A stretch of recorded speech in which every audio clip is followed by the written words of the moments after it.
Geno TV Shana Kitoko image na yo na monde entier balelango makasi Geno TV nangai bana kini basepeli makasi ba diaspora bana Congo bosunga Geno TV ekende liboso Shana munene Geno TV Shana munene image na yo na monde entier balelango makasi Geno TV nangai bana Congo basepeli makasi bana kini chaîne oiza pona bino ponga mo da na moni ba image na mo par-ci par-là on a sepela qui fort bana Congo bana poto ba diaspora bo s'abonner na chaîne na bino Geno TV mingi ko lobezati Boki eza Geno TV bo s'abonner massivement bo soutenir Geno TV bo soutenir sous manager da biso Franck Ojivadol il est pour na ba initiative Geno TV.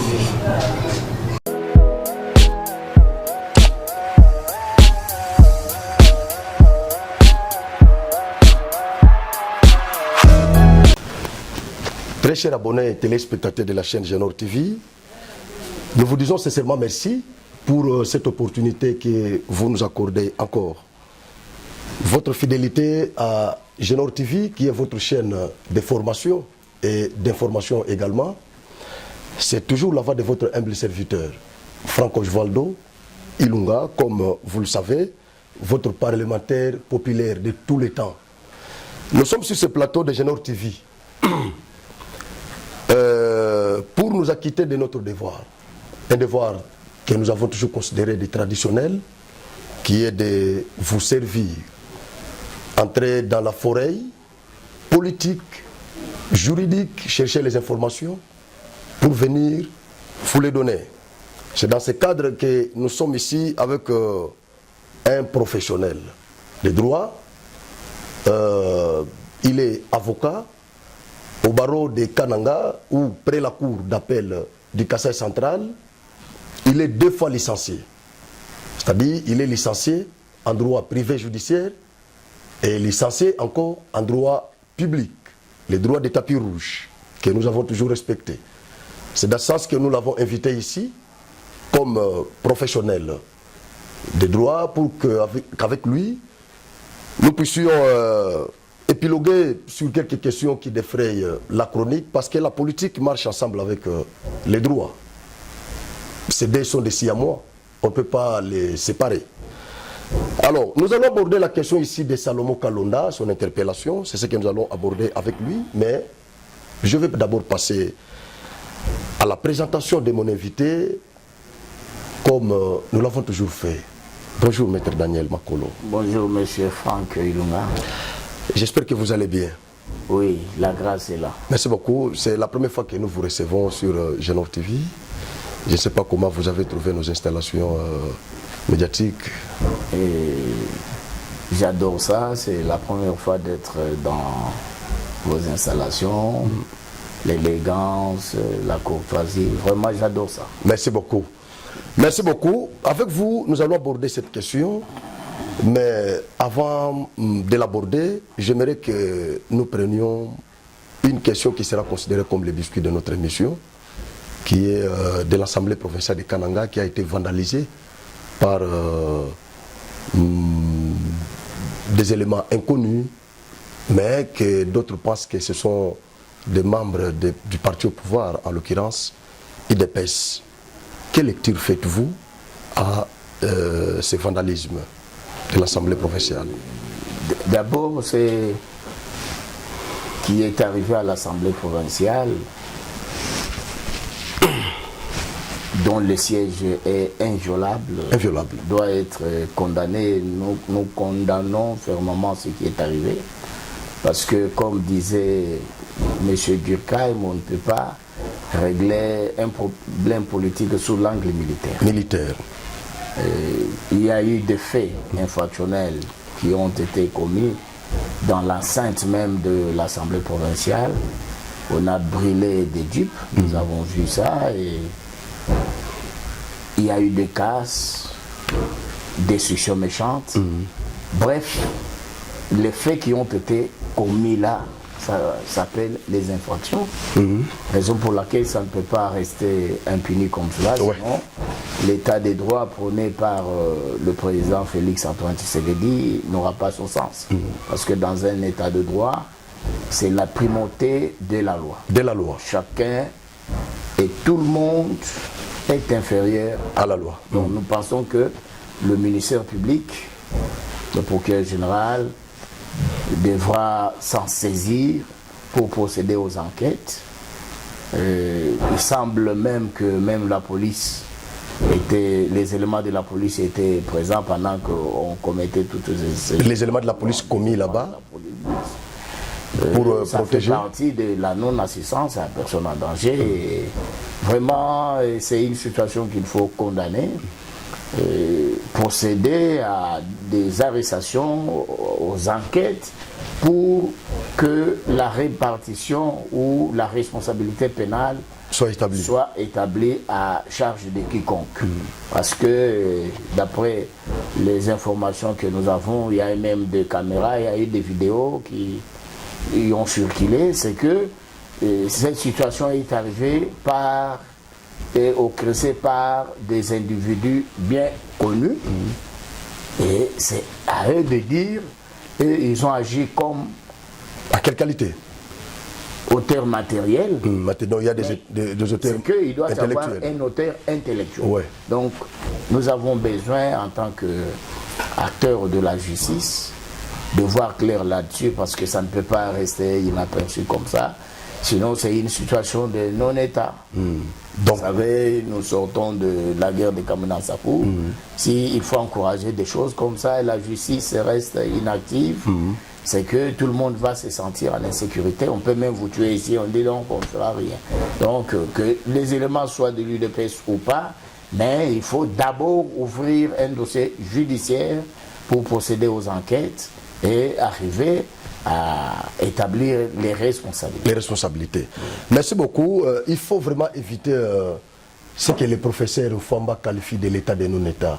Nous sommes dans un état de droit, nous avons toutes les institutions en marche, et quand on vandalise une institution provinciale sous l'œil inactif de la police qui est censée nous protéger, c'est vraiment gravissime. C'est gravissime. Donc ça nous fait tous peur, parce que je peux aussi estimer aujourd'hui que si une fois je suis menacé, la police m'abandonnera. Et pourtant, la Constitution donne à la police la compétence de nous protéger les individus et leurs biens. Et quand on attaque, on vandalise l'institution, une grande institution, la première institution de la province, on la vandalise comme ça, sous l'œil inactif de la police, vraiment c'est offusquant. C'est offusquant, vous devez faire quelque chose. Voilà, c'était considéré comme le biscuit de notre émission. Et là, nous allons aborder la question majeure, qui est relative à l'interpellation. Il y en a qui pensent, qui parlent de l'arrestation, d'autres de l'interpellation de Salomon Escadela. Je ne vais pas aller dans cette logique. Mais ici, nous allons considérer ça comme une interpellation tout court, et nous allons épiloguer sur la question pour savoir, avec les professionnels des droits qui sont en face de moi, pour savoir si la procédure pénale a été violée, comme les opposants l'évoquent. Maître, cette question, je crois, vous êtes au courant de l'interpellation du conseil spécial de Moïse Katumbi, en l'occurrence Salomon Escadela, qui a été transféré à la prison d'Endolo, la prison militaire. Quelle lecture que faites-vous autour de cette interpellation? Est-ce que la procédure que vous avez à étudier en droit était violée ou était respectée? Vous avez la parole. Bon, ici j'interviens en tant que professionnel de droit. Professionnel de droit, tout cas. Donc je ne suis pas l'avocat de monsieur. Oui, de monsieur Salomon Kalonda. Et j'interviens sur un aspect unique, perquisition. Perquisition. Parce que c'est ce qui fait beaucoup de bruit. Mais d'abord l'arrestation, vous trouvez comment il a été amené manu militaire? Est-ce qu'il ne faudrait-il pas lui envoyer une convocation, une invitation, un mandat des comparutions, par exemple. Pourquoi? Parce qu'il est connu. La Constitution stipule que la liberté est un principe. La détention comme une exception. Arrêtez quelqu'un que vous connaissez très bien, vous connaissez toutes ses résidences et son domicile, vous le connaissez. Pourquoi ne pas lui envoyer un mandat de comparution, une invitation, une convocation et l'arrêter, le prendre comme ça, manu militaire, à l'aéroport d'Indjili? Est-ce que là-bas, cette arrestation-là a violé la procédure ou comment? Bon, il a été dit que M. Salomon Kalonda était détenteur des effets militaires. Donc, cela, c'est un fait constitutif d'une infraction. Si vous êtes un civil, sur votre corps, on ne peut pas trouver un effet militaire. Et dans les cas sous examen, c'était une arme à feu, une arme de guerre. Donc, s'agissant de l'arrestation, et le reste, il faut vérifier, mais le service des renseignements se rabattent sur cet aspect-là pour parler infraction, et ce qui est évident. Et ils ont procédé à l'arrestation avec cette conséquence que cela touchait à la sûreté de l'État. À la sûreté de l'État. Et ça déroge un peu du droit commun, parce qu'ici, ce sont les intérêts de l'État qui sont mis en jeu. Alors, il a été arrêté. Et après, il fallait procéder à des perquisitions. La perquisition, c'est quoi en fait? C'est une recherche avec le souci de retrouver quelque chose ou un bien compromettant par la justice. Donc, on engage des recherches pour retrouver soit quelqu'un, soit un bien. Et dans le cadre judiciaire, ça s'appelle perquisition. Et là, il faut entrer dans l'immeuble, il faut contrôler, il faut fouiller pour trouver réellement s'il y a de biens confessifs, de preuves pour telle ou telle autre infraction. Et là, c'est l'article 12 du Code de procédure pénale qui pose d'abord les jalons en disant que les OPJ peuvent, sur mandat du procureur, donc du ministère public, procéder à des perquisitions. Donc c'est un pouvoir par délégation. Donc si les services et les renseignements ont eu à faire, je n'ai pas tous les éléments du dossier, cela suppose qu'ils doivent être requis par le ministère public.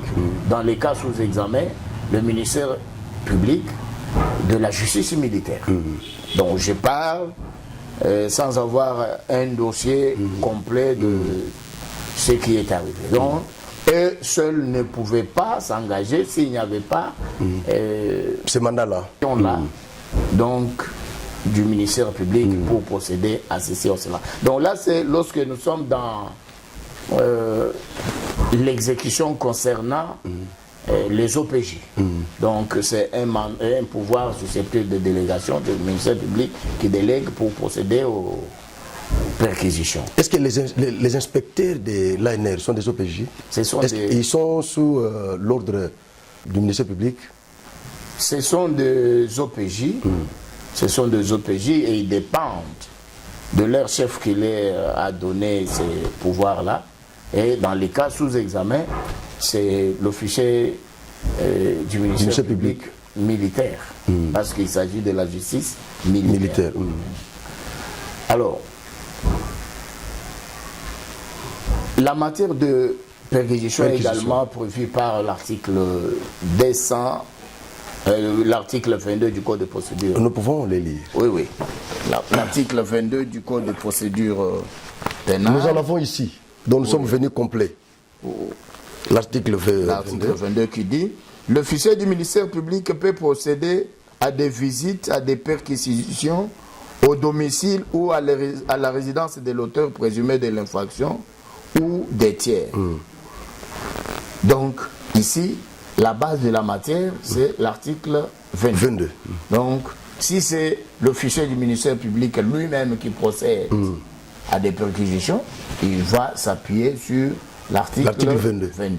Également, il y a l'article 23 qui enrichit en disant « Ces visites et perquisitions se font en présence de l'auteur présumé de l'infraction et de la personne au domicile ou à la résidence de laquelle elles ont lieu, à moins qu'il ne soit pas présent ou qu'il refuse d'y assister. » Et puis, à moins ici, on ajoute une jurisprudence où il a été jugé devant les protestations légitimes du prévenu.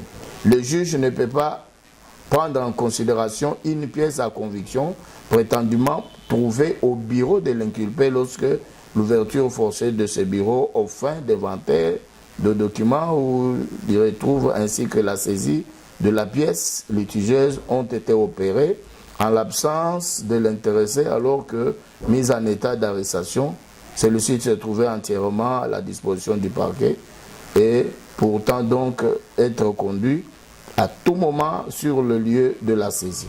Donc ici, nous avons trouvé que ça commence avec l'article 12. L'article 22. L'article 12, pour ce qui est des OPJ qui reçoivent mandat du ministère public, délégation du ministère public pour procéder à des perquisitions. Et l'article 22 du Code de procédure pénale et l'article 23. Donc, même le Code de justice militaire se réfère en matière de perquisition au droit commun. Alors, qu'est-ce que nous pouvons retenir? C'est que on doit faire des perquisitions. C'est la loi qui le dit, c'est la procédure qui établit cela, mais ça doit être en présence de l'auteur présumé de l'infraction. Avec la conséquence que si vous ne le faites pas à sa présence, à l'audience, vous ne pouvez pas lui opposer cela. Que tel bien, tel autre bien ont été saisis dans sa maison. Et pourtant lui n'était pas là. Lui n'était pas là. Donc ça, c'est l'inopposabilité des effets dans l'exercice de perquisition. Donc il faut à la maison qu'il y ait quelqu'un. Donc il faut à la maison le faire en présence de l'auteur présumé, parce que lui aussi doit réellement se rendre compte que on a trouvé telle chose. Dans un état de faiblesse, on a trouvé autant de choses sur... et donc, dans ma maison, on établit un procès verbal de constat et il est signé comme cela. Est-ce que ça peut requérir le consentement du prévenu? Bon, on dit à moins qu'il le refuse. Donc, s'il refuse d'assister, donc là, c'est sa propre turpitude. Et là, si c'est prouvé que devant le juge, le présumé auteur de telle infraction avait refusé, le juge va tenir compte de ce procès verbal de constat qui a été élaboré lors de la perquisition et de tous les biens saisis, parce qu'il faut également établir le procès verbal de saisie des biens. Alors, donc ça devient une exception au cas où lui n'est pas là. Ça peut être, parce que quand vous avez lu, je crois, l'article 22, la dernière phrase...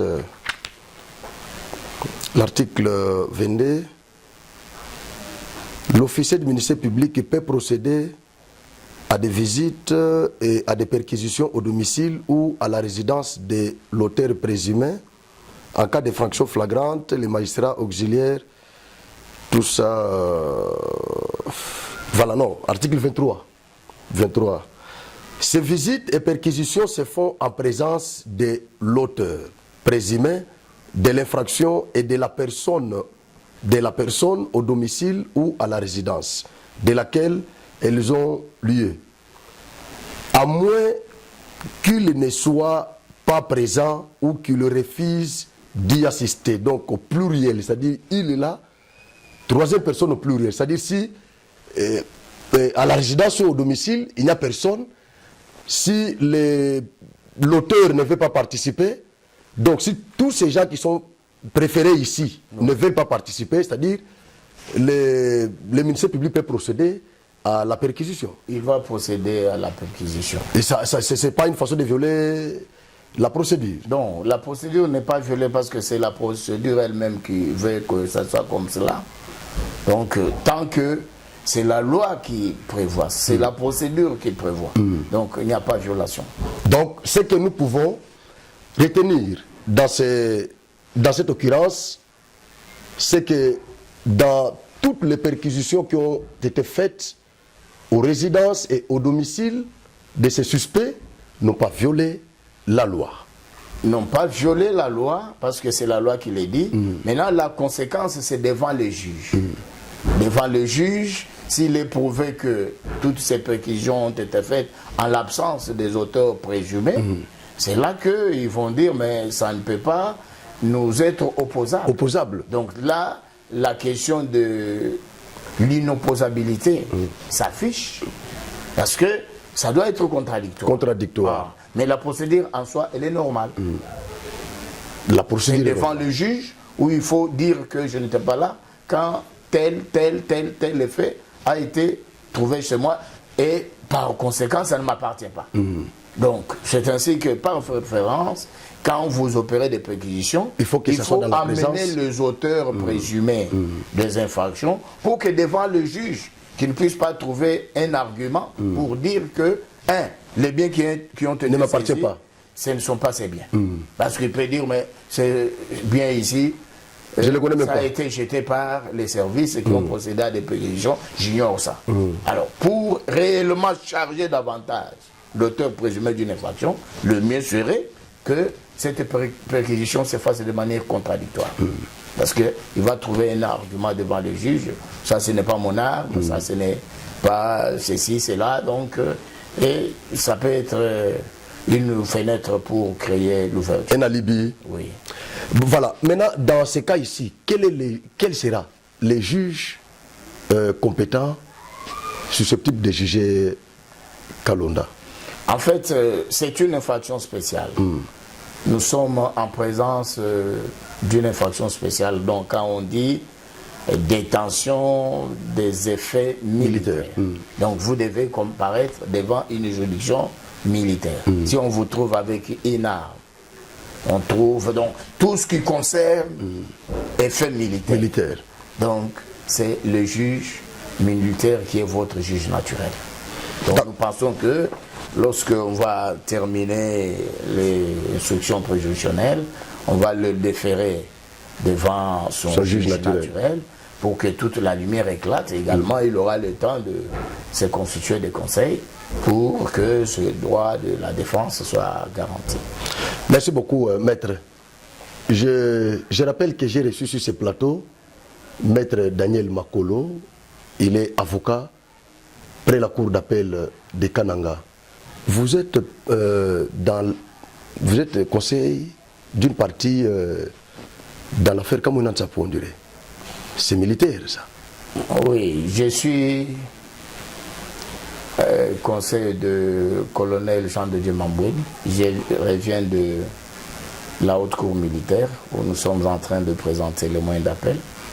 Donc j'assiste le colonel Jean de Dieu Mambouine. Ça tombe encore bien, vous voyez que c'est quelqu'un déjà qui est expérimenté dans ce domaine-là. Il est l'avocat du colonel Mambouini. Vous, je crois vous connaissez l'histoire, nous en avons abordé ici plusieurs fois. C'est lui son avocat. Voilà, colonel Mambouini qui a été arrêté dans l'affaire Kamounan Sapou. Voilà, c'est lui, son conseil. Merci maître. Maintenant, toujours dans ce sens-là, Salomon Kalonda, interpellé par les services de sécurité. Cela est considéré comme garde à vue. Et pourtant, selon la procédure, la garde à vue ne doit durer que 48 heures. Mais quand ça va au-delà de 48 heures, ce n'est pas une violation de la procédure. Non, à ce que je sache, il doit être déjà placé sous mandat d'arrêt provisoire. Il doit être à Ndolo. Donc, quand vous êtes placé sous le mandat d'arrêt provisoire, c'est que le dossier n'est plus au niveau des OPJ, c'est déjà le ministère public qui... Mais ça n'a pas fait 48 heures. Il est resté là-bas, je crois, 5 jours. Qui a eu à instruire par rapport à cela. Donc, par rapport à toutes ces irrégularités-là... Et ce n'est pas la première fois. François Béat il lui avait fait, je ne sais pas moi, 3 ou 4 mois là-bas. Il y en a encore beaucoup qui ont fait plus de mois. C'est pourquoi je dis le dossier, il n'y a pas que le judiciaire. Il y a aussi la sécurité de l'État qui par moment échappe au principe de droit commun. Alors, pour raison de ceci ou de cela, donc, il faut continuer les enquêtes. Le lobby que nous sommes en train de faire, parce que vous voyez, la justice militaire est en pleine réforme. Mais une réforme qui n'a pas encore abouti. Chez les magistrats civils, lorsque vous êtes sous mandat d'arrêt provisoire, on sait que pour la première fois, c'est 5 jours, vous devez être présenté en chambre du conseil. Mais la justice militaire ne prévoit pas encore la chambre du conseil jusque-là pour vérifier la régularité de la détention ou pas. Donc c'est un travail à faire, nous sommes en train de faire. Donc ça dépend de la gravité des faits. Ça dépend de la manière dont le ministère public lui-même instruit les dossiers. Donc il n'y a pas une contrainte comme telle pour qu'on puisse les pousser à faire vite conformément à la loi. Donc chez eux il n'y a pas de chambre des conseils comme c'est les magistrats de droit commun ou les magistrats civils. Donc c'est encore un problème. Comment contrôler l'irrégularité ou pas de la détention? Vous n'avez pas une voie d'entrée. Donc il faut pousser pour qu'on obtienne des réformes par rapport à tous ces éléments-là. D'accord. Sinon pour le reste, faisons confiance à la justice, que cette justice travaille et que le ministère public défère M. Kalonda devant son juge naturel. C'est là que toute la vérité sera connue. L'instruction est publique. Parce que pour le moment, il y a des éléments qui nous échappent, mais c'est dans une audience publique qu'on pourra découvrir autant d'ensemble d'éléments. Et maintenant, il y a encore un autre dossier qui est relatif à la déclaration de Matata Ponyo, notre ancien Premier ministre, qui a fait une déclaration pour dire que l'arme que Salomon Kalonda détenait ne lui appartenait pas, appartenait aux policiers commis à sa garde. Cette déclaration-là, vous, en tant qu'avocat, vous connaissez comment les méandres judiciaires, à la justice militaire se passe, tout ça. Est-ce que cette déclaration peut-elle être considérée comme une infraction encore? Quand un militaire perd son arme dans une manifestation, il perd, il fait tomber l'arme, ça constitue infraction? Bon, là c'est l'instructeur du dossier qui va dire il faut pousser loin, vérifier si l'arme réellement appartenait aux policiers.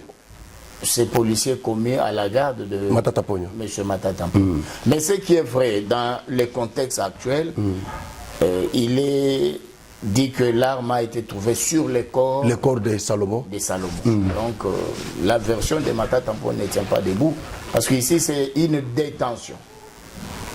C'est une détention précaire. Donc vous détenez pour un moment. Même si ça ne vous appartient pas. Vous allez dire c'est pour un tel, mais vous n'êtes pas habilité à détenir. À détenir, état civil.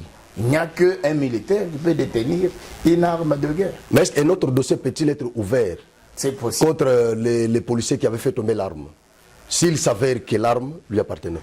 Mais s'il s'avère que c'était son arme, c'est que il y a eu la perte, il y a eu dissipation, il y a eu violation de consignes. Donc on peut également ouvrir un dossier en ce sens, mais jusque-là, il n'y a aucun dossier qui est ouvert et c'est lui qui est en marche, c'est celui de M. Salomon Kalonda. D'accord, merci beaucoup. Est-ce que nous pouvons aborder maintenant cette question ici sur le plan politique? Je rappelle que vous étiez candidat à la députation nationale aux élections de 2018, je crois. Tout à fait. Voilà. C'est-à-dire, vous faites la politique. Et je ne sais pas si vous allez encore postuler cette année ici, je ne sais pas, mais je veux qu'on aborde cette question sur le plan politique. Nous avons ensemble de Moïse Katumbi, d'un côté où nous avons Quatuor de l'opposition, en l'occurrence Sanga, Matata Ponyo, Moïse Katumbi et Fayoulou, contre Félix Antoine Tshisekedi. Tout ce que Félix fait, l'opposition n'accepte pas. Il rejette tout. Il réclame Parce que dans leur marche, là, ce qu'ils réclamaient, c'était la dissolution de l'actuelle Cour constitutionnelle, du bureau de la CENI. On doit tout recommencer à zéro. Quelle est votre lecture par rapport à ces revendications de l'opposition? Oui, d'abord, il faut reconnaître que dans notre pays, l'opposition est constitutionnelle. Et leurs revendications, ça fait partie de la beauté de principe de la démocratie. Mais il faut revendiquer dans les biens, pas en faisant la violence. Il faut poser le problème de manière pacifique, parce que la démocratie, c'est la loi de la majorité et ça prêche la non-violence. Non-violence. Jusque-là, c'est que tous nous sommes dans les préparatifs pour aller aux élections 2023. Je suis le vice-président provincial du MC, Mouvement de solidarité pour le changement, avec l'autorité morale Laurent Batoumona. Nous sommes membres de l'Union sacrée. Que nous saluons là. Oui. Alors nous pensons que le train des élections est en marche. Ça marche. Pour que nous puissions accorder le deuxième mandat, je ne dis pas le second mandat, le deuxième mandat au président Félix Antoine Tshisekedi. Vous ne parlez pas en termes de second mandat? C'est comme si on mettait un terme à cela. Alors moi je parle du deuxième mandat. C'est-à-dire il peut encore en avoir un troisième. Il peut arriver que nous puissions lui dire par rapport à ses performances politiques. Parce qu'il faut reconnaître que c'est un président performant. C'est nous Congolais qui critiquons le président Félix. Est-ce que vous avez suivi un blanc le critiquer? Non. Donc, quand un blanc respecte un noir, c'est qu'il est honnête. C'est que nous, Congolais, nous devons être fiers de cela et encourager le nôtre à mieux faire. L'aider à avoir un deuxième mandat et vraiment sortir le pays du gouffre. Et après ce deuxième-là, ce que l'opposition est en train de faire, ça fait partie également des lobbying. Donc il faut pousser les chefs à faire.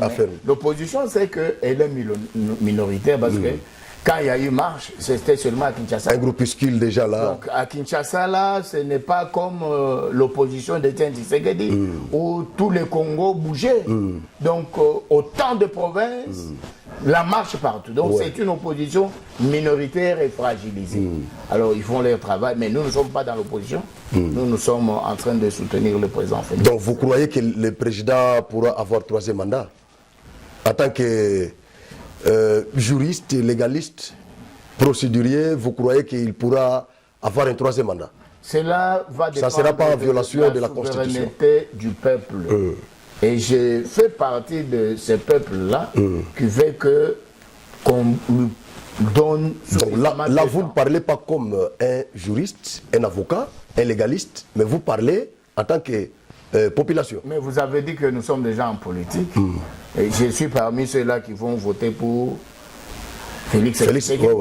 Donc c'est pourquoi je dis c'est un président performant. Il faut les soutenir, il faut l'encourager à mieux faire, prier pour lui. Parce que même l'homme blanc le respecte. Mais l'homme blanc le respecte et pourtant les paniers de la ménagère souffrent encore jusque-là. On nous a parlé, vous nous avez parlé d'un budget qui avoisine 16 milliards de dollars.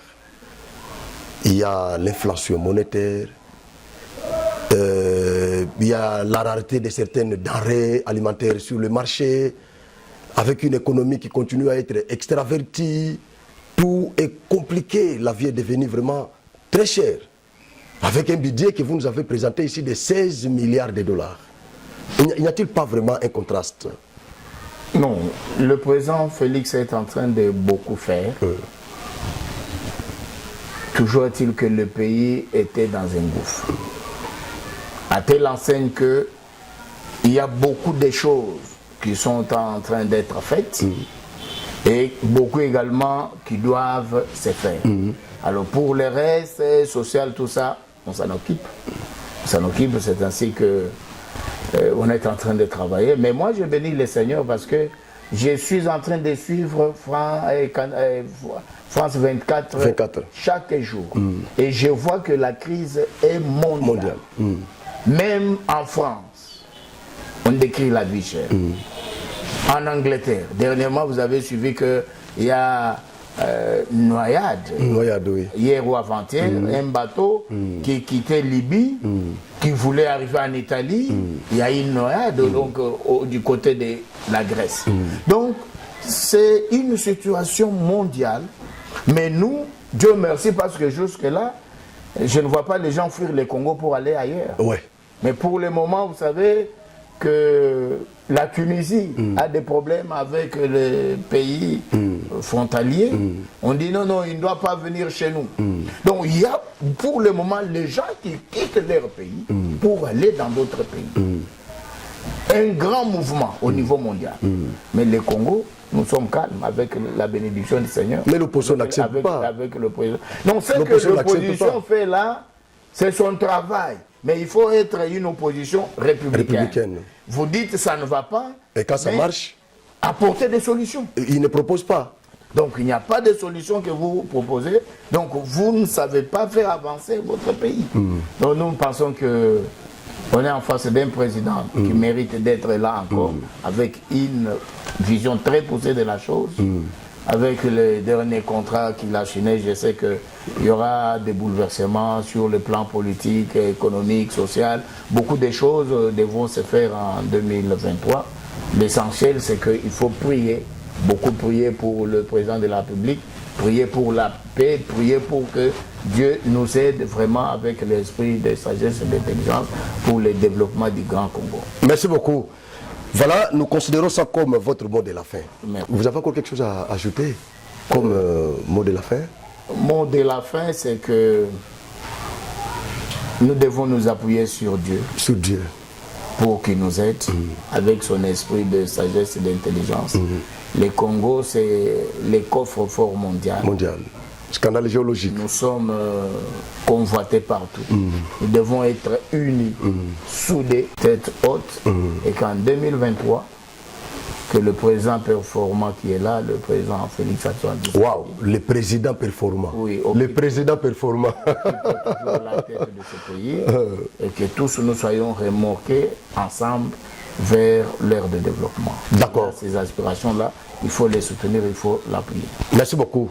Merci, monsieur Franck. Très chers abonnés de la chaîne Genor TV, nous vous disons sincèrement merci pour votre fidélité à notre chaîne. Nous sommes arrivés à la fin de cette émission ici. Je vous avais dit que nous allons aborder cette question de l'interpellation de Salomon Kalonda juridiquement. C'est ce qu'on a fait. Vous avez suivi l'explication, c'est tout un coup, même pour les étudiants en droit. Ils vont bénéficier beaucoup de choses ici, parce que je crois tout le monde aujourd'hui est devenu juriste. Tout le monde, même un charpentier, en RDC, il est juriste. Même un menuisier, un cordonnier. Je ne les minimise pas, mais c'est leur métier. Mais quand vous trouvez un cordonnier, discutez avec un avocat, un professionnel des droits, quelqu'un qui a mis 6 ans à l'université pour étudier ne serait-ce que les droits. Et vous allez trouver quelqu'un qui a fait la sociologie, en train de discuter avec cette personne-là et douter tout ce qu'il dit. Vraiment, c'est offusquant en RDC. Nous déplorons ce comportement-là. Nous étions en face d'un professionnel des droits. Vous l'avez suivi. Je crois que ce n'est pas la dernière fois. Vous serez toujours notre invité sur Genor TV. À chaque fois qu'il y aura des questions qui vont défrayer la chronique, nous allons toujours recourir à vous. Merci beaucoup. Je dis merci à notre équipe technique qui est chapeautée aujourd'hui par King Mboshi et Naomi Bimpe. Voilà, je leur dis sincèrement merci et je vous demanderai aussi de partager les liens de cette émission ici massivement. Merci, à la prochaine. Genor TV, Shana Kitoko. Image na yo na monde entier balelango makasi. Genor TV nangai bana kini basepeli makasi. Ba diaspora bana Congo. Bosunga Genor TV ekende liboso. Shana munene, Genor TV, Shana munene. Image na yo na monde entier balelango makasi. Genor TV nangai bana Congo basepeli makasi. Bana kini chaîne oiza pona bino. Pour nous donner une image par-ci par-là, on a sepelé qui fort, bana Congo, bana Poto, bana diaspora, vous s'abonnez à la chaîne Genor TV, minga Boki, Eza Genor TV. Bo s'abonner massivement, bo soutenir Genor TV, bo soutenir sous Manager d'Abisso, Franck Ojivadol, il est pour une initiative. Genor TV.